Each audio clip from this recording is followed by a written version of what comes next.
This is the Gshock 5600 and 5610.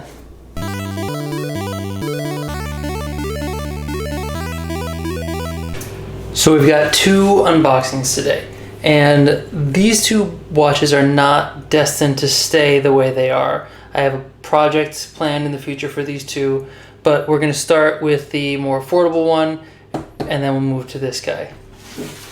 So this is the 5600, Gshock 5600. This one in particular is the DW5600BB-1CR. This one did come from Zoomies, but you can get these anywhere. It just happened that they had one in stock. So we've got the standard Gshock box, outer casing box. Inside that,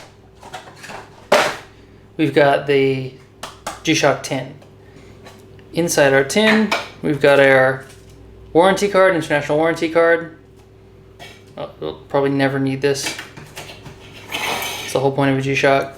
And then we've got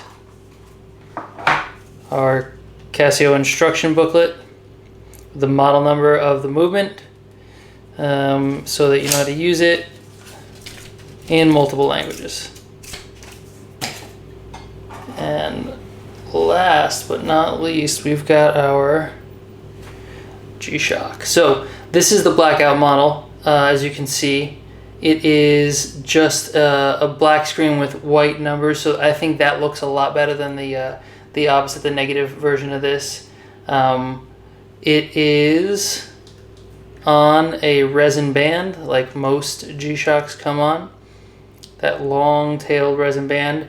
In my last video about the 2100, I showed you that you can get replacement straps for this, the J's and K's adapters.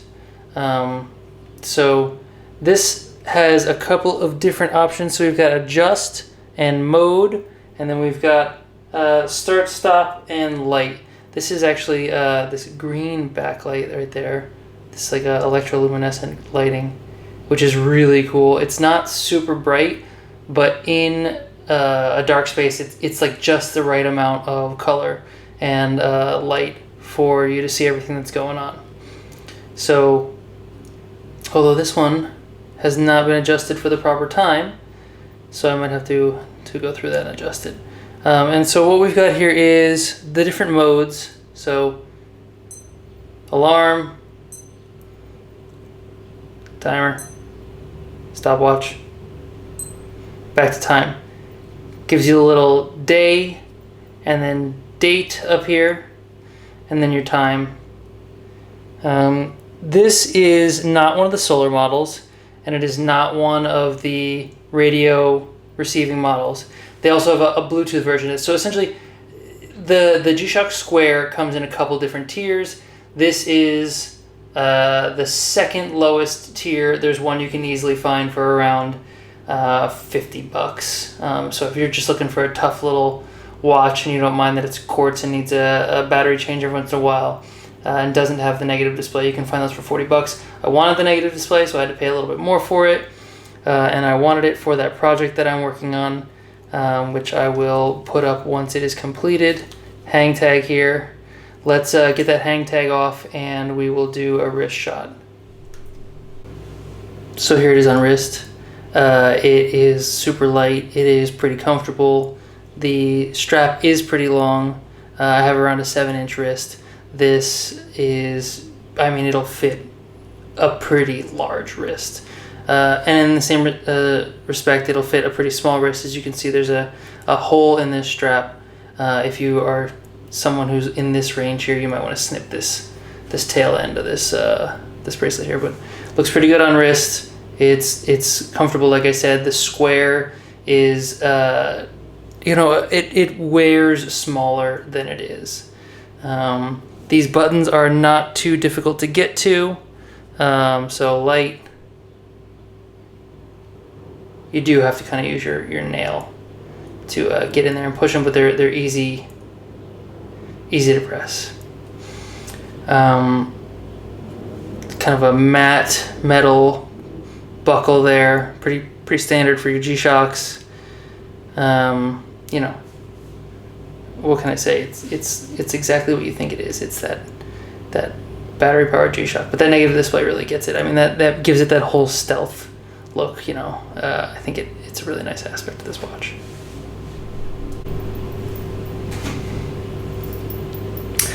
So, going from one side to the other, like I said, there's that little matte finished metal buckle. These are the same holes that they have over here for the buckle to attach. I think it's just for venting and for symmetry, you know, the way it looks. And then this little keeper here kind of locks into these little indentations along the back when you can feel it kind of like click into place. And that kind of faux expansion dive style connector, these are again 16 millimeter lugs. It really comes into this width here as we move around. Protection, G-Shock. Not much else going on in the bezel. This is a resin cover. And then the other side of the strap. On the back, we've got just a metal screw down case back, or screw on case back, with all the stats, the movement, the model number, you know, water resistant 200 meters. It is a 20 bar water resistant watch, so you can take this thing in the water without worrying about it at all. I mean, reasonably they're saying you could dive with it, although it's not a dive watch in any way, because 20 bar is 200 meters. So even if the seals aren't doing so great, you know, you've had it for a few years and they haven't been swapped out, you haven't had a battery change, this is still probably plenty water resistant. And so you can see here that this, unlike the 2100, is not a carbon core guard. So you can see the plastic shell of the body here, and then this resin outer case that allows it to absorb those shocks, those bumps. So let's move on to our second watch, which is slightly more exciting. Here's number 2, straight from Japan. This one's a little special, and I'll show you why in a second. So just for reference, that's the 2100 box. That's the 5600 box that we just opened. A little bigger, different watch, right? So this, the 5610, is not. It's essentially the same form factor as the 5600. But being a Japanese edition, it's a little different. So, here's our 5610 box. So again, you can see the difference here. It's a high gloss, kind of silver silver printing. Inside, paperwork on the movement, but all in Japanese. Inside that, a more traditional watch box. You know, this is the kind of box you'll get an Orient, or, well, it's a little less polished than an Orient, or any Seiko essentially will come in a box like this, and so, or even the higher end Casios.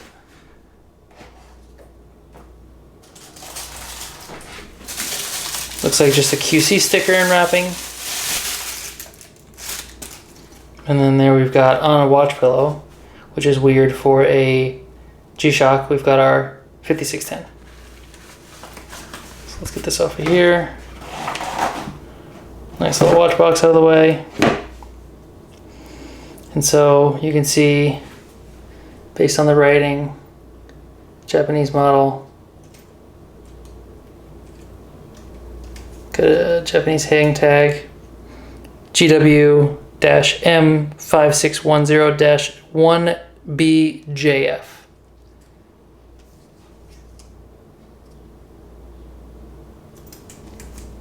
So let's get these stickers off real quick. So on these two stickers, you can see here it says multiband 6. So this is the version, so right there. This is the version of the Gshock Square that has the radio frequency controlled time setting. So essentially, if you live in a country where there's an atomic clock and they send out the radio signal to set your watch by, this will automatically set to that. I know there are a lot of countries that don't have that signal, but I believe the US is one of them. If you're not in a place where the radio frequency will set the watch, you can change the settings to just manually set the watch. This one is, besides being the radio frequency model, is also the solar model. And so this ring around here is a solar panel that will charge the watch.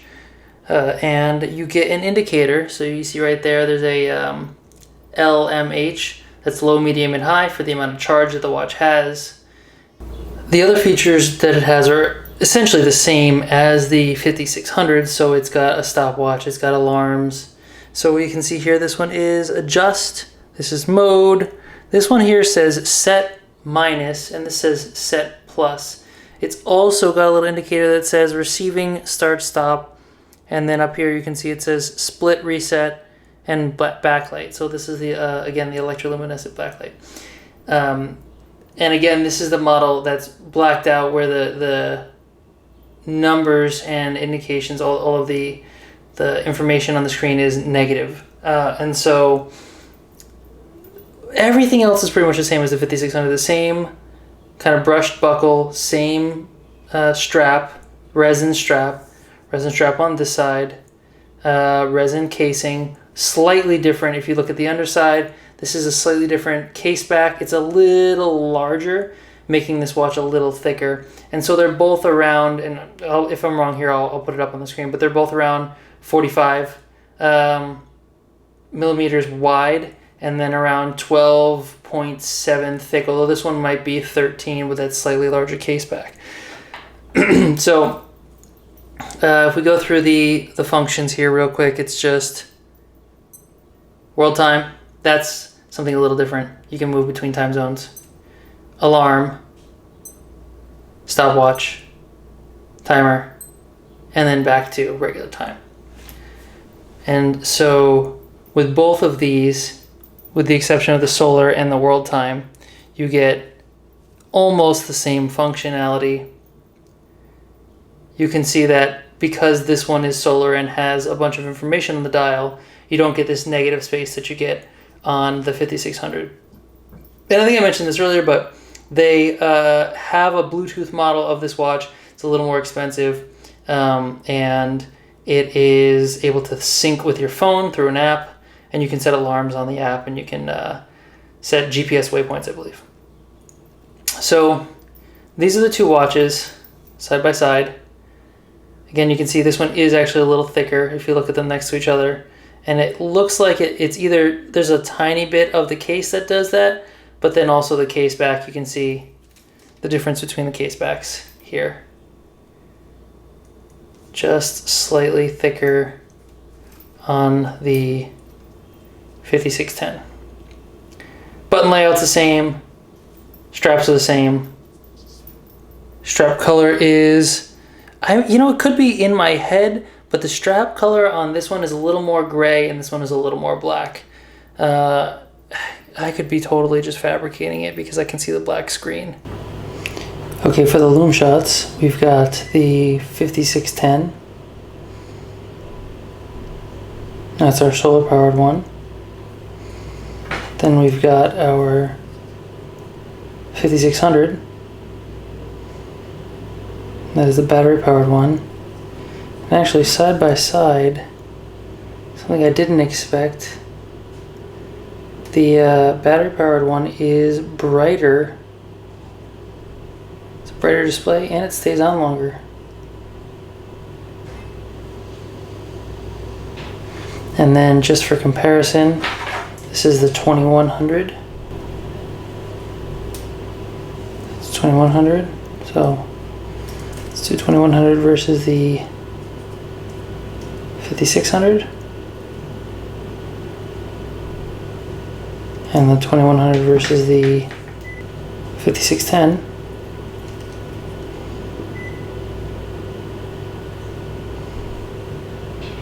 The 610 does not stay on very long. And then just for a standard comparison, this is a Pelagos. So if you're looking at the Pelagos versus any of them, Pelagos versus 2100, Pelagos versus the 5600, and Pelagos versus the 5610. So I'll throw up stats on these guys. We'll start with the 5600.